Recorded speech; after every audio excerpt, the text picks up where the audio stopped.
Welcome to బీజీఎన్ Telugu updates. Record స్థాయి ఉష్ణోగ్రతలతో పుడమిని ఉక్కిరిబిక్కిరి చేసిన సహజ సిద్ధ ఎల్ నినో ముగిసిపోతోందని ప్రపంచ వాతావరణ సంస్థ WMO తెలిపింది. దాని స్థానంలో జూలై-సెప్టెంబరులో లా నినా ఏర్పడటానికి అవకాశం ఉందని వివరించింది. దీనివల్ల రుతుపవనాల సీజన్లో మంచి వర్షాలు పడటానికి అవకాశం ఉంటుంది.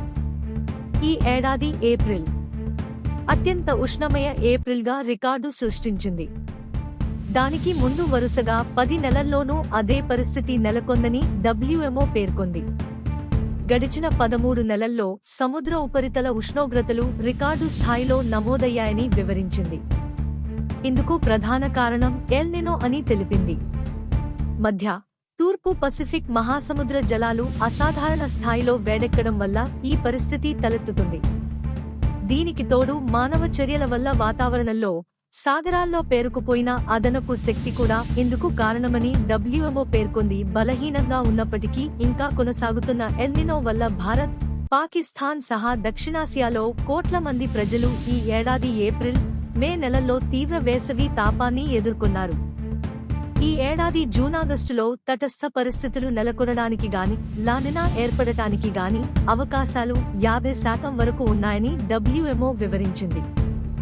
లా నినా తలెత్తడానికి జూలై నుంచి సెప్టెంబరు మధ్య 60%, ఆగస్టు నుంచి నవంబరు మధ్య 70% మేర అవకాశాలు ఉన్నాయని తెలిపింది. ఎల్ నినో వల్ల భారత్లో వర్షాలు తక్కువగా పడతాయి. ఎక్కువగా పొడి వాతావరణం ఉంటుంది. లా నినా దీనికి పూర్తి భిన్నం.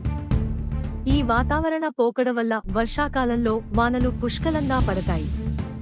ఎల్ నినో ముగిసినప్పటికీ దీర్ఘకాల వాతావరణ మార్పులు ఆగిపోవని WMO డిప్యూటీ సెక్రటరీ జనరల్కు బారెట్ పేర్కొన్నారు. గ్రీన్ హౌస్ వాయువుల కారణంగా పుడమి వేడెక్కడం కొనసాగుతుందన్నారు. గడిచిన 9 ఏళ్లు అత్యంత తీవ్ర ఉష్ణోగ్రతలు నమోదైన కాలంగా నిలిచిపోయిందని గుర్తు చేశారు. Like, comment, subscribe.